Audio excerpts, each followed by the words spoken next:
গগরতিঘাট। Good morning সবাইকে। আজকে 1 জানুয়ারি। প্রথমে বলি সবাইকে হ্যাপি নিউ ইয়ার, ভালোভাবে বছরটা কাটাবেন। দীঘার পর আমাদের সেকেন্ড ট্রিপ হতে চলেছে বাইকে। অভি এখন বাইকে সমস্ত বাধাবুধি করছে। বাইকে যাওয়া মানে তো একদম ছোট্ট ব্যাগ নিতে হবে, বেশি লাগেজ আমরা নিতে পারবো না। তো ওই যে ওখানে সমস্ত কিছু গোছগাছ করার প্রস্তুতি চলছে। এবারের গন্তব্যস্থলটা একটু পরে জানাই, সাথে থাকুন আপনারা। আর দীঘার থেকে একটু দূরে যাব, বেশি দূরে না, কারণ এখনও সেই অভ্যেসটা হয়নি বাইক নিয়ে রাইড করার। আস্তে আস্তে শিখে যাবো। এখানে আমাদের বাইক স্টার্ট দিয়ে দিয়েছে। আমাদের এই লাগেজ একটা সিঙ্গেল লাগেজ। তোমার কিছু বলার আছে? কিরকম এক্সাইটেড তুমি? ওর কিছু আপাতত বলার নেই, মায়ের এখন মুখটা এরকম হয়ে আছে। চলো তাহলে সাথে থাকো, ভিডিওটা স্টার্ট করা যাক আর আমাদের জার্নিটাও। জানি অনেকের মনেই অনেক রকম প্রশ্ন রয়েছে, জানার বিষয় আছে যে কি হয়েছে না হয়েছে, কেন আমরা এত মাস গ্যাপ দিয়ে ভিডিও দিচ্ছি। সেইগুলো আস্তে আস্তে আমি তোমাদের সাথে শেয়ার করব। আগে চলো ভিডিওটা আমরা শুরু করি। কিভাবে আমাদের কোথা থেকে জার্নিটা স্টার্ট করেছি সেই ইনফরমেশনগুলো আমি তোমাদেরকে দেব এই ভিডিওটাতে। তো তোমরা সবাই জানো যে আমাদের বাড়িটা ঠিক দুর্গানগর আর ক্যান্টনমেন্টের মিডিলে।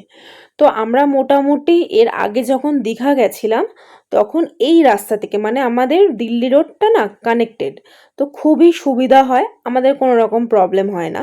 জাস্ট 7 থেকে 8 মিনিটই বলবো, কারণ বাইকে অলিগলি থেকে আমরা যখন আসি তো বেশিক্ষণ সময় লাগে না, একদম সোজা উঠে পড়ি একদম হাই রোডে।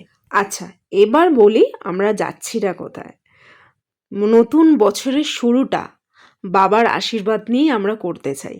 তো সেই জন্য দুজনেই একদম বেরিয়ে পড়েছি বাবাধাম মানে দেওঘরের উদ্দেশ্যে। অ্যাকচুয়ালি বিগত 2 থেকে 3 মাস ধরেই না আমার ইচ্ছা হচ্ছিল যে, আর আমি অভিকে বলছিলাম যে চলো দেওঘর যাই, সামনাসামনি পড়বে, পুজো দিয়ে আসবো।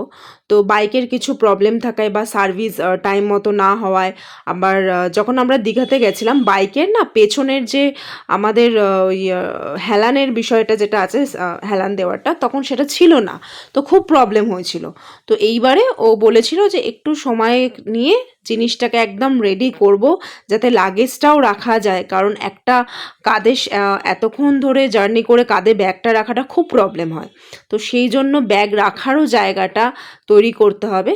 তো সেই জন্য আমরা একটু সময় নিয়ে একটু প্রিপেয়ার্ড হয়ে তো আমরা এই জার্নিটা স্টার্ট করলাম। মোটামুটি ব্যাগ গুছিয়ে রেডি হতে হতে ওই 5:45 বেজে গেছিলো। তো সোজা একদম বালি ব্রিজ হয়ে সোজা আমরা হাই রোডে উঠে গেছি। তো কিভাবে যাব না যাব আমি তোমাদের সাথে সবটাই ডিটেলসটা শেয়ার করব, বাট রাস্তাঘাটের নলেজটা আমার থেকেও বেশি অভির জানা আছে।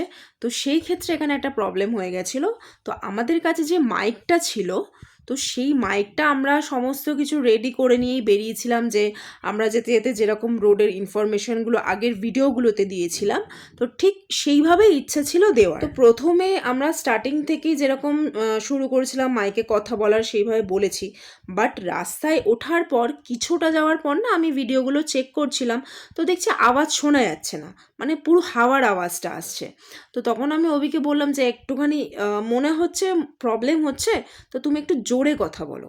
তো জোরে কথা বললে হয়তো সুবিধা হবে, কারণ এর আগেও যখন আমরা দীঘা গেছিলাম সেম মাইকটা নিয়েই গেছি।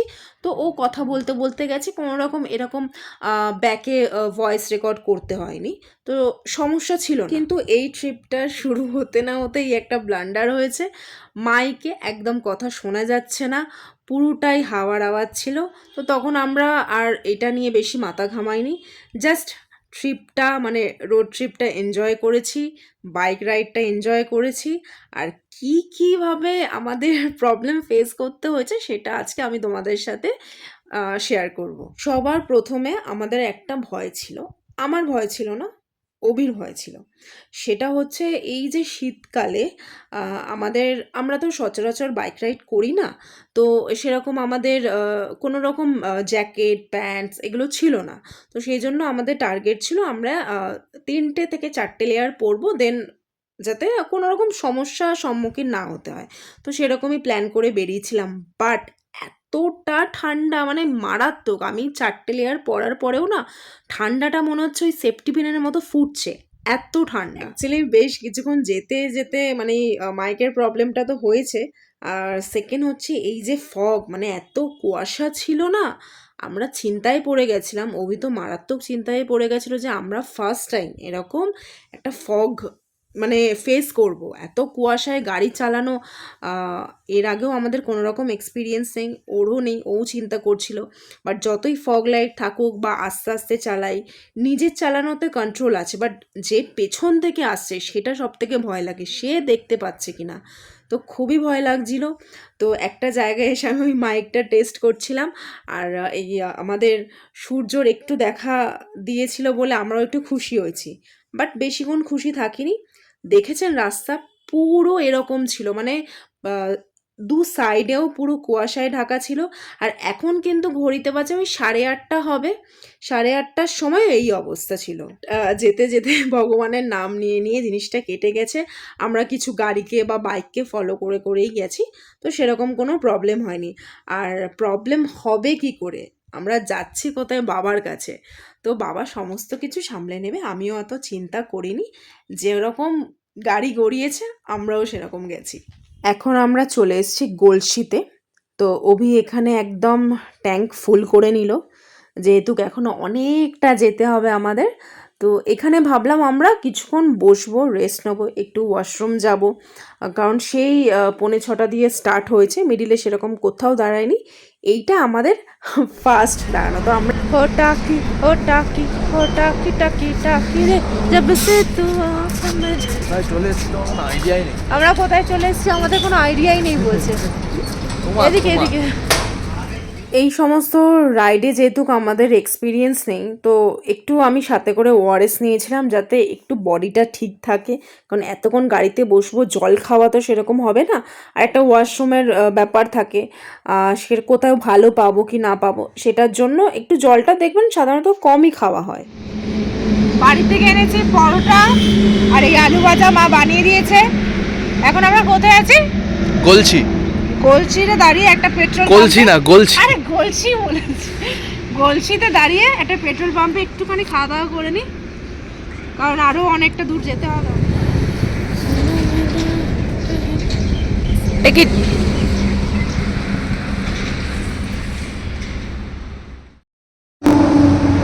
আমরা আবার রেডি হয়ে গেছি আমাদের জার্নিটা স্টার্ট করার জন্য।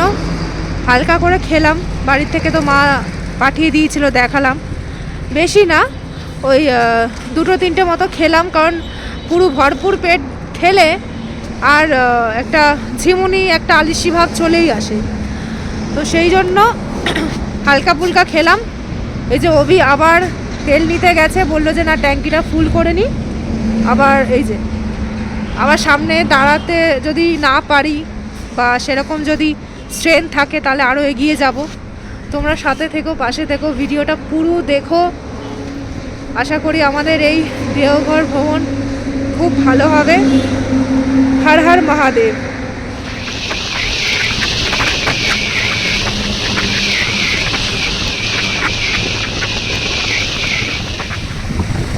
আমাদের বাইকারদের জন্য আলাদা রাস্তা, আর এই সমস্ত ট্রাকের জন্য আলাদা। ইয়ে চলো তাহলে আগানো যাক। কটা বাজে? 10টা 21। এখন আমরা রানীগঞ্জে এসে দাঁড়িয়েছি। দাঁড়াতাম না অ্যাকচুয়ালি, ওই পেট্রোল পাম্পে আমার খাবার মানে একটুখানি কিছু খেয়েছিলাম না, আর ওআরএসটা খেয়েছিলাম, তার সাথে আমি সানগ্লাসটা পরেছিলাম। তো তারপরে না এতটাই ঝিমুনি আসছে, মানে চোখটা বুজিয়ে আসছে, হয়তো সানগ্লাসটা খোলার পর একটুখানি ইয়ে লাগলো, নর্মাল লাগলো, কারণ সানগ্লাসটা পরার পর মনে হচ্ছে না একটু একটা রিল্যাক্সের জায়গায় চলে গেছিলাম। তো সেই জন্য ভাবলাম একটু চাটা খেয়ে নিই, আর চলো একটুখানি চাও খাই, তাজা হব একটু, আরও এনার্জি পাবো। এখন একটা চায়ের দোকানে, ছোট্ট চায়ের দোকানে এসে দাঁড়িয়েছি, চলো চা খাই। আর আমাদের রাইড তো আর মানে ফ্রিকোয়েন্সির সেরকম নেই, তো একটু একটু করে না দাঁড়ালে না হয় না, হাত পা ব্যথা হয়ে যায়, কাঁধ ফাত ব্যথা হয়ে যাচ্ছে। তো চলো একটু আগে চা খাই, রেস্ট নিই, তারপর আবার শুরু করা যাবে। তো এখানে বেশিক্ষণ দাঁড়াইনি, 10 থেকে 15 মিনিট হবে। একটু চা খেলাম, চাটা এতটাই ভালো ছিল যে 2 কাপ করে খেয়েছি। তারপরে একদম ঘুমের যে রেস্টটা ছিল সেটা কেটে গেছে। তো চলো আবার স্টার্ট করা যাক রাইডটা।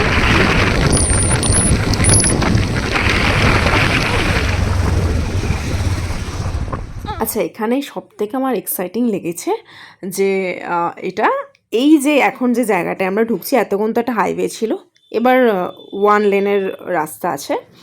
এইটা হচ্ছে ওয়েস্ট বেঙ্গল আর ঝাড়খণ্ডের বর্ডার।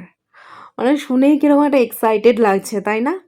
তো আমি যখন আমাকে অভি বলেছে এই যে যেটা আমরা এখন ক্রস করব, মানে ওয়েস্ট বেঙ্গল ছেড়ে এখন আমরা ঝাড়খণ্ডে ঢুকবো, তোমরা দেখেই না খুব এক্সাইটেড লাগছিল। আর ওই যে জামতারা লেখা ছিল, তো সেটা দেখেই ভাবছি যে আমি জামতারার সম্পর্কে আমরা এত কিছু শুনেছি জেনেছি, তো সেটার মধ্যে থেকে আমরা যাব। তো আমি প্রচণ্ড পরিমাণে এক্সাইটেড হয়ে গেছিলাম।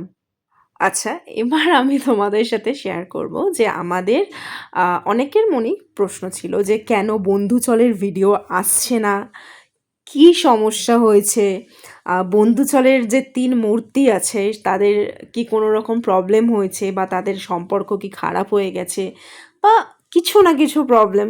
তো অনেকেই আমার যারা কাছের মানুষ, যারা আমাকে চেনে পার্সোনালি, আমার বন্ধু থেকে শুরু করে অনেক আত্মীয় স্বজন বা তাদের থ্রু থেকে চেনা আমারকে যারা ভালোবাসা দিয়েছে, তো তারা অনেকবার জিজ্ঞেস করেছে যে কেন তোমরা ভিডিও দিচ্ছ না, তো তোমরা কি ঘুরতে যাচ্ছ না?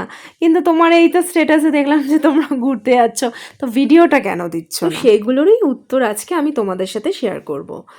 অ্যাকচুয়ালি বন্ধুচল আগেও যেরকম ছিল ঠিক আজকের দিনেও সেম আছে। হ্যাঁ, ভিডিওটা দেওয়া একদম বন্ধ হয়ে গেছিলো, তার রিজনটা হচ্ছে যখন মনে হয় না যে আমি আমার পুরো সবটা দিচ্ছি, বা আমি অনেকটা চেষ্টা করছি তোমাদের সেই ভালোবাসা পাওয়ার জন্য বেশি করে। জানি তোমরা অনেকেই আমাদের সাপোর্ট করেছো, অনেক ভালোবাসা দিয়েছো আজকের ডেট অবধি।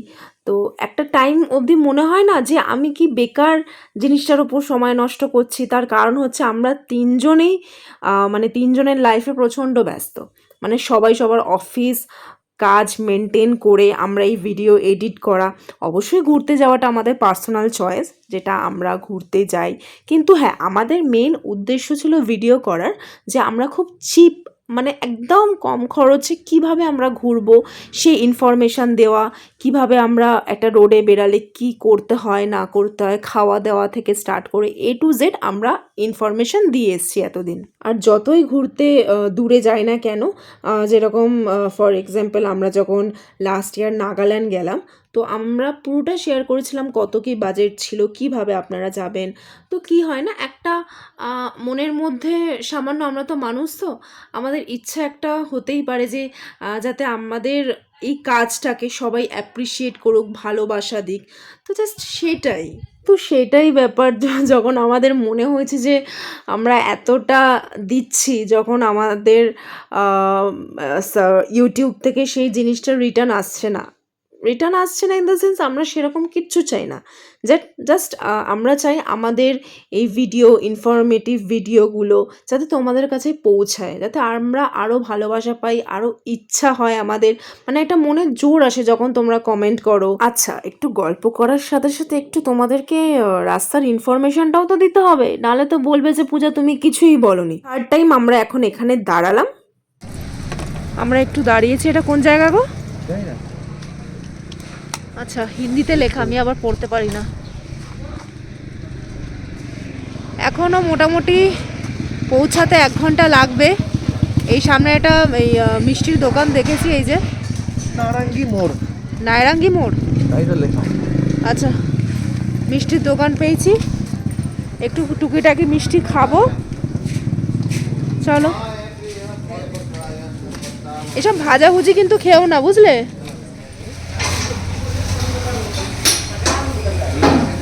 এই মিষ্টি, এটা কি মিষ্টি গো? সবই তো একই রকম লাগছে।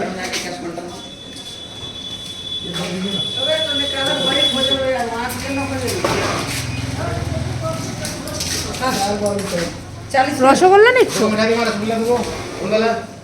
খাবে কিছু তাহলে দেখো, দেখে বলো। নলেন গুড়ের 2টো রসগোল্লা নেওয়া হয়েছে, দেখি তোমার মুখটা। এই যে মিষ্টি নিয়েছি, দেখি টেস্ট করে দেখি কেমন কেমন নিয়েছিলাম। ওই দেখতেই পেয়েছিলেন, খেতে অতীব জঘন্য আমার লেগেছে, কারণ প্রচণ্ড মিষ্টি, ক্যাটক্যাট করছে। এত মিষ্টি ভাল লাগে না। নলেন গুড়ের দেখে নলেন গুড় লাগছিল, কিন্তু আমার একদমই ভালো লাগেনি। এইসব জায়গা দিয়ে খাওয়াটা আমার মনে হয় পয়সা নষ্ট।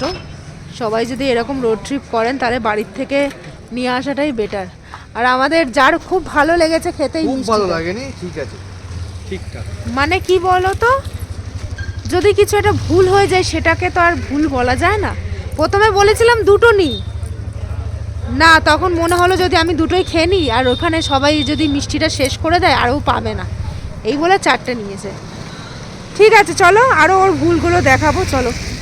সব কাজ সেরে যখন রাত্রিবেলা ভিডিও এডিট করতে বসি, ভাবি হয়তো এই ভিডিওটা অনেকের কাছে গিয়ে পৌঁছাবে, যাদের কাছ থেকে আমরা আরও ভালোবাসা পাবো। তো এই আশা নিয়ে আবারও নতুন বছরে নতুনভাবে শুরু করছি আমরা বন্ধু চলের ভিডিও দেওয়া। তো তোমাদের আশীর্বাদ ভালোবাসা আমাদের খুবই দরকার, আর না হলে আমাদের সেই ডিমোটিভেশনটা চলে আসে। যাকগে, হোটেলে আমরা চলে এসেছি, এখন ঘড়িতে বাজে 3টে। হোটেল নিয়ে, পুজো নিয়ে সমস্ত ভিডিও দেবো, খুব তাড়াতাড়িই দেবো ভিডিও বানাবো। মানে বানানোর ইচ্ছাটা চলে গেছিলো, কিন্তু না, বাবার কাছ থেকেই শুরু হয়েছিল এই ভিডিওর জার্নিটা, এখনও সেটাই কন্টিনিউ করব। নেক্সট ভিডিওতে আমি পুজো রিলেটেড প্রত্যেকটা ইনফরমেশান দিয়ে দেবো, হোটেল নিয়েও দেখাবো। আর কিছু যদি ভুল বলে থাকি তাহলে সরি, ক্ষমা করে দিও। পসিবল নয় যে ওপরে যে লাইনটা দেখছেন আপনারা, এই লাইন